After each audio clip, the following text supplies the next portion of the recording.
Hello मित्रमैत्रिणींनो, स्वागत आहे माझ्या चॅनलवर। आज मी गावाकडल्या पद्धतीने हरभऱ्याची भाजी म्हणजे कच्चीच भाजी बत्त्यामध्ये कुटून असा घोटाळा बनवणार आहे बघा। आणि ही कोवळी कोवळी भाजी आहे, छान शेतातली आहे। याला धुवायचं काही जरूरत नाही आहे, कारण तर शेतातली आहे आणि फवारून वगैरे काहीच नाही आहे। याला धुतलं तर या पानाचा खार चालला जातो, तर आपण यामध्ये बत्त्यामध्ये कांडायचं आहे।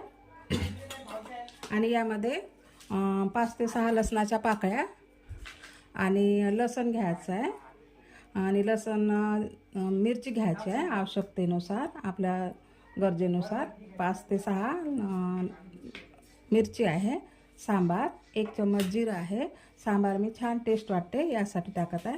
आता हे सगळं मिक्स करायचं आहे यामध्ये बत्त्यामध्ये, आणि मीठ टाकायचं आहे। आणि याला फ्राय वगैरे काही करायचं नाही आहे। छान वाटते अशी भाजी, नक्की ट्राय करा बत्त्यातली अशी ओली। आणि याला छान असं आता कुटून घ्यायचं आहे अशा प्रकारे। आणि तुमच्याकडे बत्ता नसेल तर छोटावाला बत्ता घ्या, पण नक्की ट्राय करा। या पद्धतीची भाजी छान वाटते, टेस्टी, आणि जेवायच्या तेव्हाच बनवायची ही वाली भाजी। हे बघा, अशा प्रकारे आपली भाजी छान अशी कुटल्या जाते आणि छान अशी सॉफ्ट होऊन जाते। त्यामध्ये लसणचा फ्लेवर आणि सांबार खूप मस्त वाटते, नक्की ट्राय करसा। आता याला छान असं बारीक कुटून घ्यायचं आहे, लसण वगैरे पूर्ण बारीक करायचं आहे। हे बघा, अशा प्रकारे छान अशी कुटून झालेली आहे, मिक्स झालेलं आपलं लसण आणि मिरची, सांबार, जिरं, मीठ सगळं मिक्स झालेलं आहे। आणि जर तुम्ही मार्केटमधून भाजी जर आणसाल तर स्वच्छ धुवून टाकसाल, कारण ही आपल्या शेतातली आहे।